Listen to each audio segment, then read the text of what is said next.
नमस्कार बच्चों, फिर से एक बार आप सभी छात्रों का सेतु अभ्यास में मैं स्वागत करता हूं। तो चलो बच्चों, पढ़ने के लिए शुरुआत करते हैं। इस बार की जो पढ़ाई है वो बहुत आसान है। ये जो दिन 22 है, इसमें पहले आप लोगों को क्या करना है, आप लोगों को मैंने जो पीडीएफ भेजा है वो निकालना है और उसमें देखना है कि ये जो चित्र है दिन 22 में, इन चित्रों में क्या क्या दिखाया गया है। ये क्या है बच्चों? प्रश्न तैयार करने की कला है। पहले हमने क्या किया था, परिचय पढ़कर प्रश्न तैयार किए थे। अब हमें चित्र देखकर प्रश्न तैयार करणे हैं। पहिल्यांदा मुलांना प्रश्न तयार करणं आपण शिकलेलो आहोत 8वीला, तरी पण पुन्हा एकदा 10वीपर्यंत आहे प्रश्न तयार करण्याची कला। प्रश्न तयार करत असताना कोणकोणते, पहिल्यांदा या चित्राचं निरीक्षण करा आणि कच्चे मुद्दे काढून ठेवा। आता प्रश्न तयार करत असताना कोणकोणत्या गोष्टींकडे लक्ष द्यायला पाहिजे, किन किन बातों की ओर हमें ध्यान देना है जब हम प्रश्न तैयार करते हैं। तो देखो ये पढ़ते हैं। तैयार प्रश्न सार्थक एवं प्रश्न के प्रारूप में हो। प्रश्न असा लिहायचा आहे की तो प्रश्न वाटायला पाहिजे। दुसरं, प्रश्नों के उत्तर दिए गए परिच्छेद में हो। म्हणजे काय, जे तुम्ही प्रश्न विचारला त्याचं उत्तर कुठं पाहिजे, त्या परिच्छेदमध्ये पाहिजे। आता कुठं पाहिजे, ह्या चित्रात त्याचं उत्तर पाहिजे जे प्रश्न विचारणार आहे। मी तुम्हाला सोप्या शब्दात सांगितलं, प्रश्न असा तयार करायचा की त्याचं उत्तर एका वाक्यात पाहिजे आणि समोरच्या त्या परिच्छेदामध्ये पाहिजे। तीसरं और बहुत आवश्यक, जो प्रश्न तुम्ही तैयार करता है त्याच्या शेवटी तुम्ही प्रश्नचिन्ह लिखना आवश्यक है। प्रश्न के अंत में प्रश्नचिन्ह लगाना बहुत ही आवश्यक है। और देखो बच्चों, हर बार आप क्या करते हो, जो परिचय दिया जाता है उसमें कहते हो कि गद्यांश को उचित शीर्षक दीजिए, गद्यांश की सीख लिखिए। ये प्रश्न नहीं लिखना है अभी।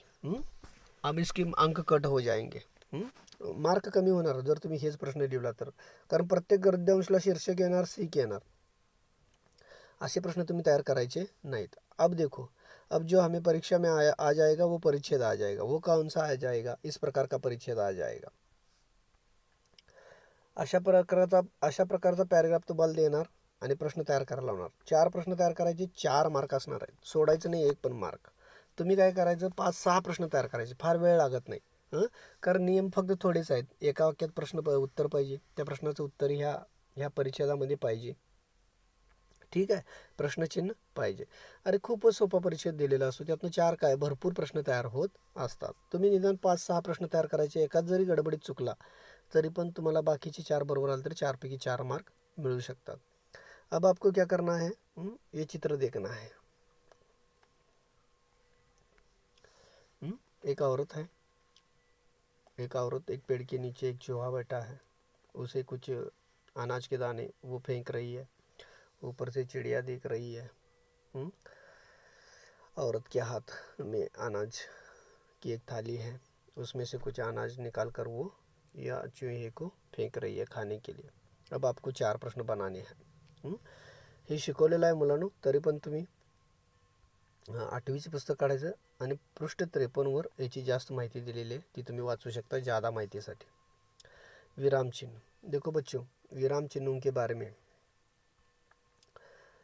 आपको क्या करना है, यहाँ जो विराम चिन्ह बताए गए हैं ये गलत है। ह्या कोष्टकमध्ये दिलेलं आहेत हे चुकीचं दिलेलं आहेत। अल्पविरामला असं चिन्ह नाही आहे, पूर्णविरामला असं चिन्ह नाही आहे, प्रश्नचिन्हाला असं नाही आहे, अवतरणला असं नाही आहे आणि विस्मयादिबोधकला पण असं चिन्ह नाही आहे। हे विराम चिन्हाचं कोष्टक तुम्ही चुकीचं दिलेलं आहे, ते तुम्ही काय करायचं आहे, पूर्ण करायचं आहे। छोटा कोष्टक, मजला, यहाँ लिखा है सब, हंसपद, बड़ा वर्गाकार कोष्टक, ठीक है। कोष्टक को कोष्टक ही कहते हैं, लेकिन कभी कभी हम छोटा और बड़ा कहते हैं। छोटा जो कोष्टक होता है उसका चिन्ह ये है और बड़ा जो होता है उसका चिन्ह ये है। अब देखो, विराम चिन्ह ये आवश्यक है अभ्यास। ये देखिए, ये इस वाक्य में कहाँ कहाँ विराम चिन्ह लिखने हैं आपको, आप इसके जवाब लिखो। तुम्ही याचं उत्तर लिहायचं आहे। काय अवघड वाटलं तर मला व्हॉट्सॲपवर मेसेज करा, हे मी तुम्हाला सोडवून हे जे उत्तर पाठवून देईन, पण तुम्ही पहिला सोडवा आणि मगच मला मेसेज करा जर अडचण आली तर। फार सोपं आहे मुलांनो, 8वीलाही झालेलं आहे। चला पुढं, आता अव्यय, ठीक आहे बच्चो। मी शनिवारी बघा, ह्या गेल्या शनिवारी तुम्हाला अव्ययाचा व्हिडिओ पाठवलेला आहे। त्याच्यामध्ये सव्यय, विकारी शब्द, आणि हे मुद्दाम लिहिलेलं मी फळ्यावर, तुम्ही नीट माझा व्हिडिओ काढून बघा. संज्ञा, सर्वनाम, विशेषण, क्रिया याच्यामध्ये बदल होत असतात मुलांनो, म्हणून हे सव्यय म्हणतात यानासनी. आणि ज्या शब्दामध्ये बदलच होत नाहीत, अविकारी शब्द असतात, त्याला अव्यय म्हणतात. ते मी तुम्हाला व्हिडिओमध्ये पाठवलेलं आहे. शनिवारचा व्हिडिओ काढा, तुम्हाला हे समजायला अतिशय सोपं जाईल. ठीक आहे. हे तेच दिलेलं आहे. अब आपको क्या करना है, 5 वाक्य तयार करायची. याच्यावर खूप वाक्य तयार होतात. चित्र फार मोठं आहे, फारच घटना त्याच्यामध्ये दाखवलेल्या आहेत. आणि याच्यावर तुम्ही काय करायचं, जरा चित्र बडा कर लेता हूँ. याच्यावर 5 वाक्य तयार करायचे. होतील का नाही? ढीगभर वाक्य तयार होतील. फक्त तुम्ही काय करायचं ह्याच्यामध्ये, ह्यातलं संज्ञा कुठलं, संज्ञा म्हणजे नाम, सर्वनाम नामाच्या ऐवजी येणारं. तिसरं विशेषण, विशेष गोष्ट कुठली आहे, नामाबद्दल विशेष माहिती सांगणाऱ्याला. समूह आणि क्रिया. क्रिया अब हमने 8वीं कक्षा में पढ़ा था. पढ़ना, सोना, खेलना, बैठना, ये सारी क्रियाएं होती है. ठीक है, चलो अभ्यास करते हैं.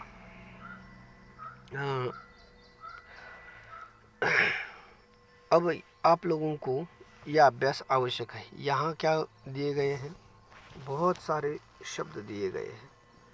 हे शब्द काय करायचे, काय आहे लिहायचं. संज्ञा असेल तर ह्यात लिहायचं, सर्वनाम असेल तर ह्यात लिहायचं, विशेषण असेल तर ह्या कोष्टकमध्ये लिहायचं, क्रिया असेल तर ह्या कोष्टकमध्ये तुम्हाला ते लिहायचं आहे. ठीक आहे, सोपं आहे की नाही मुलांनो. याच्यासाठी PDF काढा, PDF तुम्हाला पाठवलेला आहे. शब्द तुम्हाला त्याच्यामध्ये दिसतील ही सगळी, आणि तुम्ही हे कोष्टक पूर्ण करायचं आहे.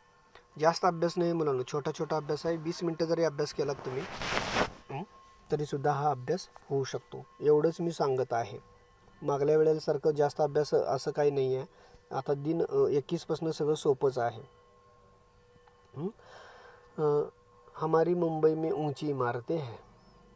अब आपको 5 वाक्य बनाने हैं. देखिए, इमारतें हमारी ऊंची है यानी कि होना, ऊंची विशेषण है, हमारी सर्वनाम है, मुंबई.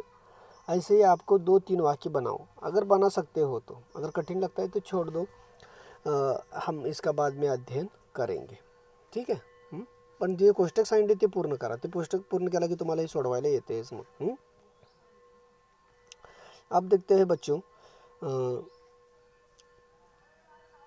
यहाँ जो चित्र बताया गया, यहाँ एक चित्र है, पेड़ लगा कर करे पर्यावरण की सुरक्षा, तभी होगी अपनी जीवन की रक्षा. देखो बच्चों, पर्यावरण की हानि यानी कि मनुष्य की हानि है. अब आपको क्या करना है, गूगल की सहायता से, अगर आप घर में कोई बड़ा व्यक्ति, पिताजी अगर कोई है, अगर आपके घर में कोई भी आपकी बहन है, भाई है, तो उनकी मदद आप इससे ले सकते हैं. पर्यावरण में कौन कौन से घटक आते हैं, मानव और पर्यावरण का क्या घनिष्ठ संबंध है, हमारा जीवन पर्यावरण पर किस प्रकार निर्भर है, हे तुम्ही उत्तर लिहू शकता मदतीनं. अब आपको ये संवाद दिया गया है, एक परिच्छेद दिलेला आहे, संवाद दिलेला आहे, ते तुम्ही वाचायचं आहे. हे वाचायचं आणि याच्यावर आधारित ही कृती पूर्ण करायची. फारच सोपं आहे. ह्याच्यामध्ये सगळंच उत्तर सांगत बसलो तर काय अर्थ राहणार नाही. अब आपको क्या करना है, ये सब पढ़ना है और कहानी लेखन में इस पर आप कहानी लिख सकते हो. ठीक है. वृक्ष लगाओ, देश बचाओ. वृक्ष लगाइए, पर्यावरण बचाइए. अब उसके बाद आता है क्षेत्रवाचन. मुलांनो, ह्यावेळचा अभ्यास अतिशय सोपा आहे. ठीक आहे मुलांनो. अब आपको क्या करना है, समझदारी से और सूक्ष्मता से पठन करना है. क्या करना है, ये देखो. वाचताना असं तुम्हाला वर्गात असतं तर मुलांना मी तुम्हाला छानपैकी वाचून दाखवलं असतं हे. तरी पण 1-2 वाक्य वाचतो. लकड़हारा. ठीक है, पर मेरे सामने भी तो समस्या है. देखिए, मैं यहाँ आवाज़ में उतार चढ़ाव कर रहा हूँ. पेड़ क्या कहता है, यदि तुम हमें काटते रहे तो ये बेचारे वन्य पशु कहाँ जाएंगे.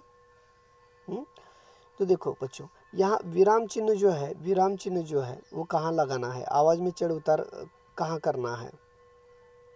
मैंने जैसे पढ़ा उसी प्रकार आपको ये सारा परिच्छेद पढ़ना है. और आपको इन सवालों की जवाब भी लिखने हैं. वर्षा लाने में, देखो अब मैं बता देता हूँ, बड़ा कर लेता हूँ. ये देखते हैं. पाऊस येण्यासाठी कोण सहायक आहे? पेड़ पौधों से हमें कौन सी वायु मिलती है? पेड़ पौधों से हमें ऑक्सीजन मिलता है। ठीक है। वर्षा लाने में कौन सहायक है? पेड़ ही है। पेड़ के कारण ही बादलों को ठंडी हवा लगती है, जिसके कारण बादलों में जमा जो पानी होता है वह पानी में परिवर्तन हो जाता है ठंडी हवा के कारण, और बारिश होनी शुरू हो जाती है। पेड़ पौधों की बच्चों के समान देखभाल क्यों करनी चाहिए? जब पेड़ छोटे होते हैं तो बच्चों के समान ही उनकी देखभाल करनी होती है। जब वो बड़े हो जाते हैं तो उनके ऊपर आप ध्यान भी नहीं दोगे तो भी वह बढ़ सकते हैं, लेकिन जब छोटे होते हैं तब हमें उनको खाद देना पड़ता है, पाणी देना पड़ता है। ठीक आहे। आणि ते आपल्यासाठीच करायचं. झाडं कुणासाठी लावायचे? आपल्यासाठीच लावायचे. ते आहेत तर आपण आहोत. ठीक आहे। इथे 3 उदाहरण मुहावरे दिलेले आहेत. हामी भरना, अपने पैरों पर कुल्हाड़ी मारना, खुद का नुकसान खुद करना, अशा प्रकारे बलि चढ़ाना। अब देखो ये 8वीं कक्षा में आया था। देखो बच्चों ये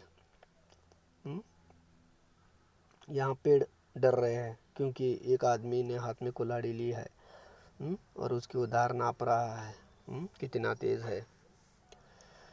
अब देखो जब आदमी पेड़ काटने के लिए जा रहा है तो ये 2 पेड़ क्या बोल रहे होंगे, इनमें कौन सा संवाद हुआ होगा, कल्पना करायची आहे। ही 2 झाडं काय बोलत असतील आणि ते तुम्ही लिहायचं आहे। त्यासाठी 8वीचं पुस्तक घ्यायचं आणि लकडहारा आणि वन ही जी एकांकी आहे ते एकांकीचं वाचन तुम्ही करायचं आहे। ठीक है। अब इसके आगे देखते हैं। अब ये जो दिन 27 है इसमें वाचन, लेखन और श्रवण आपको करना है। एकांकी 1 अंक में ख़त्म होने वाली। ठीक है। विशेषता बताएंगे। अभी जो मैंने बताया वो लकडहारा और वन हे तुम्ही एकांकी वाचायचे आहे आणि सारांश तुम्ही तुमच्या शब्दामध्ये लिहायचं आहे। आणि तुम्हाला जर आवडती एकांकी कुठली असेल तर त्याचंही नाव लिहिलात तरी पण चालू शकेल। याच्यासाठी 7वीचं जर पुस्तक वाचलात तुम्ही तर त्याच्यामध्ये किंवा गुगलवर सर्च केला तरी पण तुम्हाला यूट्यूबवर दिसेल चंदा मामा की जय ही एकांकी वाचा। 8वीची वाचा लकडहारा आणि वन, आणि त्यामुळे तुम्हाला काय कळेल मुलांनो एकांकी काय असते। ठीक आहे। आणि एकांकीचं विशेषता काय आहे जे तुम्हाला 4-5 वाक्य लिहिता येतील ते।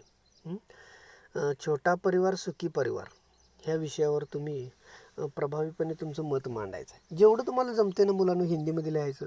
जर एखाद्या वाक्याला हिंदीमध्ये लिहिता नाही आलं तर मराठीत लिहा आणि मला व्हॉट्सॲपवर मेसेज करा, सर ह्याला काय म्हणायचं, मी तुम्हाला सांगू शकेन। ठीक है मुलांनो।